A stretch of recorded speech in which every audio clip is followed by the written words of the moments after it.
Le moment tant attendu par Lynette était enfin arrivé. Elle était sur le point de découvrir la vérité qu'elle cherchait désespérément. Les réponses qu'elle avait tant espérées étaient à portée de main. Mais le chemin pour en arriver là avait été un parcours qu'aucune mère ne devrait avoir à affronter. Jamais dans ses rêves les plus fous, elle n'aurait imaginé que cela puisse lui arriver, et elle ne souhaiterait un tel calvaire à personne. Après 31 ans, elle arriva à l'aéroport du Connecticut, loin de sa ville natale canadienne, remplie d'anticipation. Lynette se retrouva dans un magasin à $1 sur l'avenue Islington par une journée de juin brûlante. Elle était là pour récupérer son fils, comme convenu avec son père, qui avait accepté de le rencontrer à 4 heures de l'après-midi. L'année était 1987. Les parents de Germaine s'étaient séparés alors qu'il était encore très jeune, mais malgré cette séparation, c'était un enfant heureux sans problème apparent. Le cœur de Lynette se réjouissait toujours en voyant le sourire de son fils, inconsciente du tournant sombre que leur vie allait prendre. Avec Germaine sous la garde de son père, Lynette profita de ce temps pour faire des courses, des tâches plus faciles à réaliser sans un enfant à ses côtés, comme les courses alimentaires. Même si elle était occupée, ses pensées se tournaient souvent vers son fils. Elle aperçut une peluche en forme de lion qui lui rappelait son fils. Ses yeux bruns ressemblaient aux siens. Elle ressentit un moment de bonheur, mais n'avait aucune idée de la crise imminente. Incapable de détacher ses yeux de l'horloge, Lynette remarqua que le temps passait. Il était juste après 16 heures quand elle observa une famille passer.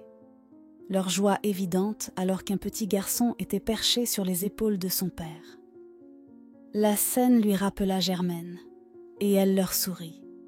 Mais au fur et à mesure que les minutes s'écoulaient, à 16h09, puis à 16h20, l'angoisse s'empara d'elle. Allen et Germaine n'étaient toujours pas en vue, et son inquiétude pour la sécurité de son fils grandissait. Envahie par la peur, elle perdit l'équilibre et tomba, laissant tomber la peluche sur le trottoir. Consciente de la gravité de la situation, elle se précipita vers sa voiture, cherchant à tâtons son téléphone pour appeler la police, et partit en trombe, abandonnant la peluche derrière elle. La maison de Lynette était plongée dans le silence, un contraste saisissant avec ses pensées tourbillonnantes. Assise à sa table de cuisine, le visage marqué par les larmes, elle luttait contre un mal de tête lancinant. 2 jours s'étaient écoulés depuis qu'elle avait composé frénétiquement le 911 depuis sa voiture. Son excitation de retrouver son fils et de lui montrer la peluche qu'elle avait achetée, remplacée par le désespoir. Des mois s'écoulèrent, et malgré les efforts considérables de la police, il n'y avait aucune trace de Germaine. Puis, un développement inattendu survint. Le chagrin de Lynette était insupportable, surtout le jour du 25e anniversaire de son fils, qu'elle passa seule en pleurant. L'incertitude de ne pas connaître son sort était insoutenable. Diverses organisations, dont la Société des enfants disparus du Canada, participaient aux recherches, mais Germaine restait introuvable. Malgré le peu de photos et de souvenirs auxquels elle pouvait se raccrocher, Lynette ne renonça jamais à sa détermination. Elle soupçonnait que son ex-mari avait emmené Germaine aux États-Unis, mais il n'y avait aucune preuve.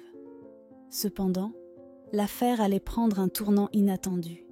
Les efforts pour retrouver Germaine continuèrent aux États-Unis, où des bases de données comme le Charlie Project, qui suit les personnes disparues, furent utilisées. Malgré les recherches intensives, aucune piste solide n'émergea, jusqu'à ce qu'une personne, déterminée à découvrir la vérité, refuse d'abandonner. Ted Davis, un policier à la retraite avec 3 décennies d'expérience au sein de la Société des enfants disparus du Canada, prit en charge le dossier de Lynette. Après avoir entendu son histoire et vu la douleur dans ses yeux, Ted fit le serment de découvrir ce qui était arrivé à son fils. Son implication apporta une nouvelle avancée dans l'affaire après des années d'impasse. Le mystère vieux de 30 ans allait enfin voir des progrès. La même année, Ted participa à une conférence avec des membres de la police de Toronto et des représentants américains. Pendant les discussions sur la disparition de Germaine, un nouvel intérêt pour l'affaire fut suscité. Ted ne se doutait pas qu'en quittant la conférence, de nouvelles pistes allaient surgir. À la fin de l'été 2018, les enquêteurs avaient contacté plusieurs connaissances d'Allen. Chaque conversation les rapprochait d'informations vitales. Certaines sources suggérèrent qu'Allen avait déménagé vers l'est, s'installant possiblement dans le Connecticut, à 800 km de Toronto. Mais ce n'est qu'en interrogeant l'un des proches amis d'Allen qu'ils trouvèrent l'indice crucial qu'ils cherchaient. Allen avait apparemment adopté une nouvelle identité, se faisant appeler Haley Randolph de Souza. Cette découverte rapprocha les enquêteurs un peu plus de la vérité sur Germaine. Ils cherchèrent dans les registres officiels et sur les réseaux sociaux, trouvant finalement une correspondance, un homme vivant à Vernon, près de Hartford, dans le Connecticut. Serait-ce Germaine? Était-il encore en vie? À mesure que les pièces du puzzle se mettaient en place, les enquêteurs firent appel à des experts médico-légaux pour confirmer leurs conclusions. Ils comparèrent la photo de permis de conduire du fils de Souza avec des images de Germaine. En octobre 2018, après une analyse minutieuse, l'équipe confirma ce qu'elle espérait. Le fils de Souza était probablement Germaine. Ils avaient une correspondance, mais il fallait maintenant localiser Allen. Désireux d'apporter une conclusion à l'affaire, les enquêteurs savaient qu'ils devaient agir rapidement. Ils reçurent une information selon laquelle Allen fréquentait régulièrement un KFC local, où il était bien apprécié du personnel et aimait la nourriture. Munie de cette information, l'équipe se mit en route pour l'appréhender. Parviendrait-il enfin à rendre justice? « C'est la police !» cria un officier en entrant dans le KFC. L'équipe scruta rapidement la pièce, sous le regard étonné des employés. Ils aperçurent bientôt un vieil homme assis tranquillement dans un coin. Lorsque la police s'approcha, il leva les mains en signe de reddition, confirmant qu'il était le fugitif qu'il recherchait. Mais où était Germaine? La police pensa qu'en 1986, Allen avait fui Toronto avec Germaine, s'installant finalement aux États-Unis. Les deux avaient vécu dans le Connecticut depuis 2004, partageant un appartement. Alors qu'Allen était menotté et conduit à l'extérieur, la police entendit une voix. « Papa ?» Un homme d'âge moyen avec des yeux bruns perçants, tout comme ceux de Germaine, apparut. Pendant des années, le père et le fils avaient vécu sous un réseau de mensonges. Après avoir fui le Canada, Allen avait falsifié des documents et déménagé de New York à la Caroline du Nord, s'installant finalement dans le Connecticut. Allen travaillait comme camionneur et ingénieur, tandis que Germaine avait trouvé un emploi dans l'État. Cependant, Germaine n'avait aucune idée que toute sa vie reposait sur une tromperie. Germaine s'était toujours interrogée sur sa mère. Son père lui avait dit qu'elle était morte en couche, mais avait été vague sur les détails. Germaine ressentait souvent l'absence d'une mère, surtout lorsqu'il voyait d'autres enfants se faire récupérer à l'école par leur maman. Ce n'est qu'à l'âge de 33 ans que la vérité sur sa mère fut enfin révélée. Au tribunal, alors que les mensonges de son père étaient dévoilés, Germaine pleura, submergée par la trahison. Il fut bouleversé d'apprendre qu'Allen ne serait pas inculpé de kidnapping, mais serait plutôt extradé au Canada pour d'autres accusations. En sortant du tribunal, Germaine resta sans voix, avec des milliers de questions traversant son esprit. Puis, une réalisation soudaine le frappa. Sa mère était vivante. Lynette était sans voix. Elle venait de raccrocher le téléphone avec Ted. Ils avaient retrouvé Germaine. Son bébé était vivant et en sécurité. Elle attendait ce moment depuis 31 ans. Submergée par l'émotion, Lynette éclata en sanglots, les larmes coulant sur son visage. Elle allait revoir son bébé. Lynette avait enfin reçu la nouvelle qu'elle espérait et attendait depuis 3 décennies. Les mots ne peuvent exprimer ce que j'ai ressenti, déclara-t-elle lors d'une conférence de presse en 2018. Les mots « votre fils est vivant », nous l'avons trouvé. Cela coupe le souffle. La mère comblée monta ensuite dans un avion pour le Connecticut, impatiente de retrouver son fils perdu depuis si longtemps. Debout dans la zone de récupération de l'aéroport du Connecticut, Lynette était sur le point de revoir son fils après 30 ans. Elle n'arrivait pas à y croire. À quoi allait-il ressembler? Soudain, une silhouette grande et sombre apparut, se dirigeant vers Lynette. Instantanément, elle reconnut ce visage et ses grands yeux bruns. Son cœur s'arrêta. C'était son fils, c'était Germaine. Courant l'un vers l'autre, les larmes coulant sur leurs visages, Lynette et Germaine se jetèrent dans les bras l'un de l'autre dans une étreinte chaleureuse. Ils pleuraient tous les deux, submergés par l'émotion, se serrant l'un contre l'autre. Ils avaient tant de questions, mais pour l'instant, ils se contentaient de s'étreindre, refusant de se lâcher à nouveau. Je l'ai attrapé et serré sa tête. Je voulais sentir s'il était réel, dit-elle en pleurant. Je l'ai touché et dit « Oh mon Dieu, mon bébé ». Bien que Germaine ait refusé de donner des interviews publiques jusqu'à présent, Lynette mentionna qu'il avait fait un commentaire touchant lors de leur rencontre. Il dit qu'ils avaient les mêmes yeux.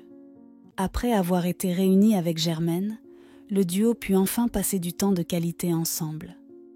Lynette était impatiente de découvrir la vie de Germaine et ce qu'il s'était passé au cours des 31 ans écoulés. Elle acheta même des ingrédients pour lui préparer un repas fait maison, mais découvrit qu'il était végétarien. Mais Germaine décida de faire une exception. « Tu sais quoi, maman, cuisine le poulet. Je vais manger le poulet », se souvint Lynette. Pour l'instant, il est incertain si Lynette déménagera pour être plus proche de son fils retrouvé. Cependant, la mère heureuse confia aux journalistes qu'elle ferait tout en son pouvoir pour qu'ils ne soient plus jamais séparés. Lynette s'ouvrit également sur les actions dévastatrices qu'Allen avait entreprises toutes ces années auparavant. « J'ai juste trouvé cela triste qu'il ait fait ce qu'il a fait », confessa Lynette. « On ne prend jamais un enfant à son parent, peu importe quoi. » Elle accepta également le fait que son fils avait vécu toute une autre vie avant qu'elle ne réapparaisse dans le tableau. « Je dois respecter le fait qu'il était un enfant. Il ne savait rien, » expliqua-t-elle. Donc, ce qui lui a été donné, il n'avait pas d'autre choix que de vivre avec cela. Lynette continua. Et donc, si le nom qu'il a maintenant est celui qu'il souhaite garder, alors je vais le soutenir là-dedans. Cela dit, cependant, Lynette admit que l'appeler par son nouveau nom serait toujours difficile. Pour moi, mon fils a toujours été Germaine. Alors oui, cela restera pour moi, expliqua-t-elle. Lors d'une conférence de presse, Lynette prit également le temps de remercier tous ceux qui n'avaient jamais abandonné la recherche de son garçon disparu. Elle fit une mention spéciale à la NCSC et aux autorités des 2 côtés de la frontière. En outre, elle espérait que son histoire pourrait inspirer d'autres parents dans des situations similaires à ne jamais perdre espoir. « Je suis la preuve qu'après 31 ans de souffrance, il ne faut jamais abandonner », expliqua Lynette. « Mais soyez patients, soyez forts et croyez que tout est possible et que tout peut arriver. » Pendant ce temps, John Durham, procureur général des États-Unis dans le Connecticut, parla de tous les enquêteurs qui avaient travaillé si longtemps et si dur pour ramener Germaine chez lui. Après avoir enlevé son fils à la mère de son fils, cet accusé aurait vécu un mensonge pendant les 31 ans passés en violation de nombreuses lois américaines, déclara Durham dans un communiqué officiel en 2018.